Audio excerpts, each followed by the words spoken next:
Okay, hello everyone. Here I want to provide a tutorial on how to make macro photos on Samsung A35 5G device. Well, macro photography which captures small subject up close is one way to explore the world around you with your Android phone. And in this simple guide, I will show you how to take impressive macro photos using your phone's camera. So let's go to the tutorial.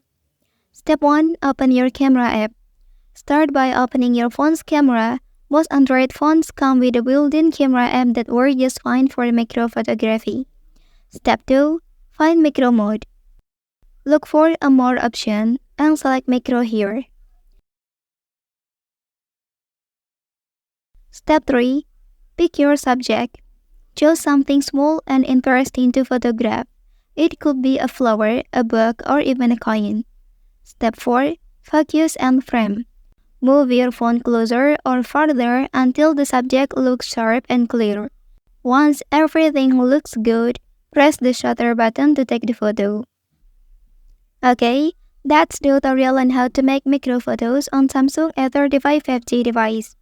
If you are helped by this video, don't forget to like and subscribe to get other information from this channel. Thank you.